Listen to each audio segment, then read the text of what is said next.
안녕하세요. 오늘 창세기 8장 하나님이 기억하사라는 말씀으로 또 여러분들과 귀한 은혜를 나누기 원합니다.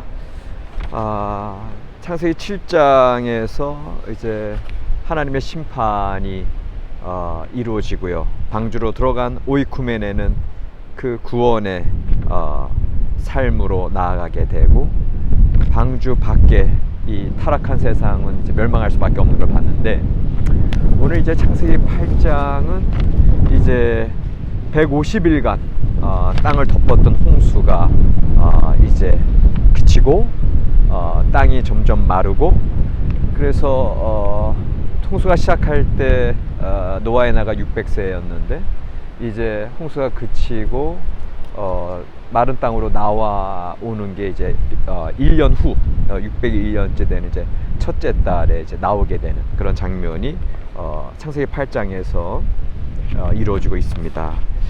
하나님께서 노아의 방주의 그 오이쿠메네를 기억하사 이제 그 모든 수증기를 증발시키시고 땅을 마르게 하시고 이제 새로운 땅으로 노아의 방주의 그 오이쿠메네를 나오게 하셔서 새로운 세상을 이제 다시금 시작하는 장면, 이제 또 다음 주에 9장에서 이어질 텐데, 오늘 저는 요 창세기 8장을 보면서 두 가지 의문점이 좀 들었어요.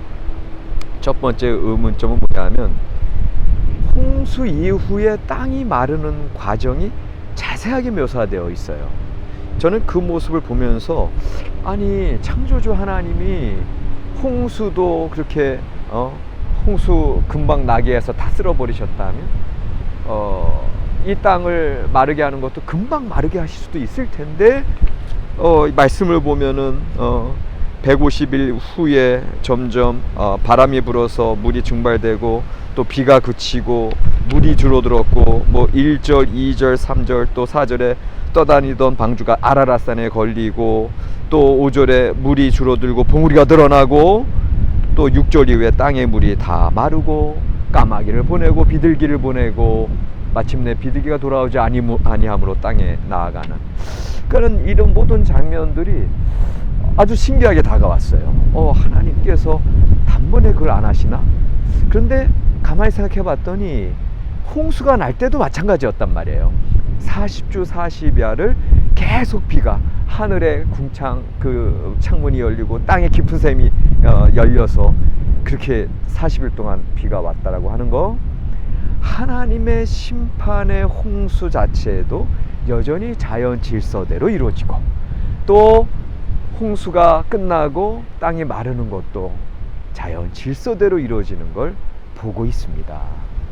그러니까는 하나님께서는 창조주이심에도 불구하고 당신 마음대로 심판도 막 그렇게 폭군처럼 막 갑자기 이루어지는 것도 아니고, 또 그 심판의 회복 자체도 또 단번에 이루어지는 것이 아니라 이 모든 자연의 순리대로 이루어지고 있다고 하는 것을 이제 첫 번째 우리가 발견하게 되고요. 두 번째 제가 의문점으로 가진 건 뭐냐면 21절입니다. 그러니까는 사람으로 말미암아 하나님께서 후회하시고 한탄하시고 그 죄악된 본성으로 인해서 이 땅이 타락할 수밖에 없었던 거, 그래서 심판을 하셨는데, 심판 후에 이 21절에 하나님께서 다시는 사람으로 말미암아 땅을 저주하지 않기로 결심을 하십니다. 근데 그 이유가 그들의 본성이 악하기에. 그러니까는 이 이야기가 참 우리에게는 신기하게 다가오는 건 뭐냐 하면은, 오히려 심판하지 않기로 결심하신 것이 인간의 태어나면서 본성이 악하기에 심판하지 않기로 했다. 그럼 이건 무슨 말이에요? 하나님이 그러면 인간들을 포기하신 건가? 하나님은 이게 그런 악한 자들을 심판하셔야 되는데 이제 악하기 때문에 심판하지 않기로 결심했다? 이게 모순된 거 아닌가? 우리가 그런 질문을 할 수 있는데, 그러나 오히려 이 21절 본문에서 우리가 이해하고 해석할 수 있는 건 뭐냐면, 하나님께서 인간의 악성, 그러니까 여기서는 사실은 그들의 본성이 악하다고 하는 거, 그러니까는 사실은 맹자의 성선설이 아니라 순자의 맹악 그 성악설이죠. 그러니까 태어날 때부터 악한 그런 모습이 여기서 이제 인간에 대한 규정이 이루어지는데, 그럼에도 불구하고 하나님께서 그 인간의 모습 그대로 받아들이기로, 이해하기로 결심하신 걸 우리가 보게 됩니다.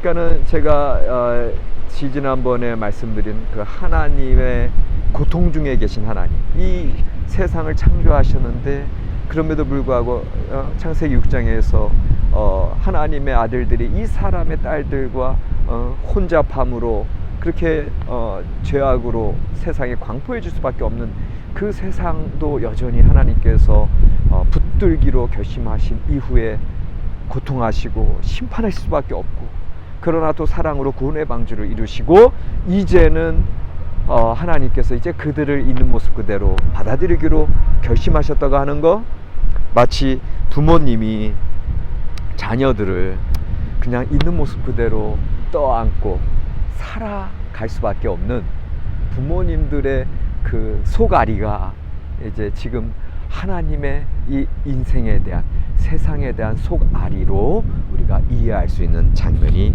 되겠습니다.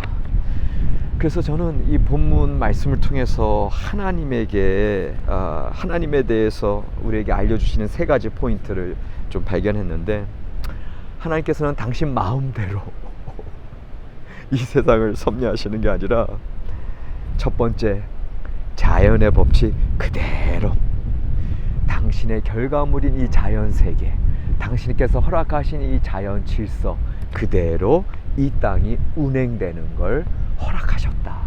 그러니까 여러분들, 하나님을 오해하지 마세요. 철학적인 하나님, 이 세상 사람들이 얘기하는 뭐 전지전능하신 하나님, 무소부재 하나님이 아니라 하나님의 인격적인 하나님, 창조자 하나님, 그 하나님께서 이 당신의 이 자연, 창조물, 이 세상의 결과물을 그 법칙, 그 질서대로 있는 그대로 운행하도록 놔두시는, 오히려 당신이 만든 그 질서 가운데 당신이 오히려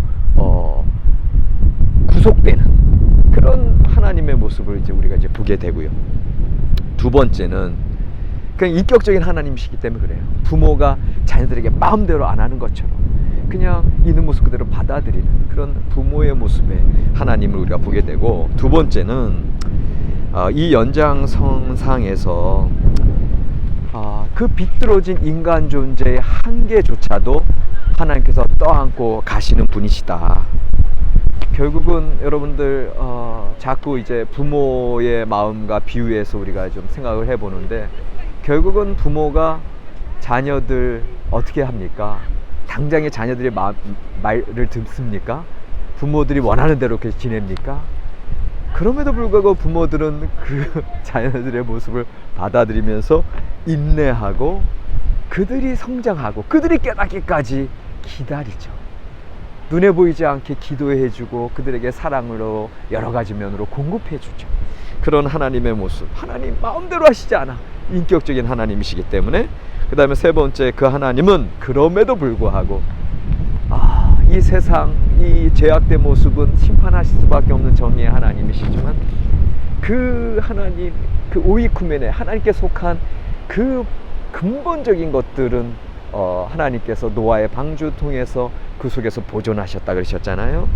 여전히 그 노아의 가족, 그 다음에 그 남은 그 근본적인 그 오이쿠메네, 이 세상의 세계 생명체들, 그것을 기대하고 계신다. 그러니까는 우리 부모가 자녀들을 버릴 수 없고, 그럼에도 불구하고 소가리를 하면서도 눈물로 기도하며 그들이 이제 정상적인 삶, 또 성숙한 모습 나올 때까지 기다리는 것처럼 하나님께서는 기다리시고 기대하신다. 이 모습을 우리가 보게 됩니다. 그런데 제가 오늘 이 말씀 본문 통해서 지난주에 이제 문학비평 그 주제어에 대한 말씀을 드린 바 있는데, 이 창세기 8장의 주제어는 뭐냐? 제가 보기로는 땅입니다. 땅. 이 16절도 그렇고요, 19절에서도 그렇고요, 하나님께서 이제 그 홍수가 그치고 많은 땅이 드러난 이후에 방주에서 나오라고 비로소 명령하십니다. 그전에는 창조 질서대로 그렇게 진행이 쭉 돼서 이제 비둘기를 보내서 땅이 완전히 마른 걸 확인했을 때 비로소 하나님이 15절 이하에서 노아에게 나타나시고 말씀하시죠.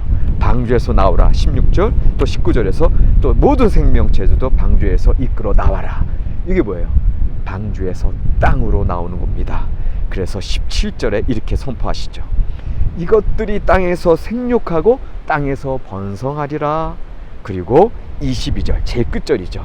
땅이 있을 동안에는 심음과 거둠, 그리고 추위와 더위, 그리고 이 세상의 모든 질서, 여름과 겨울, 낮과 밤이 땅이 있을 동안에는 진행되리라. 오늘의 주제어는 땅입니다.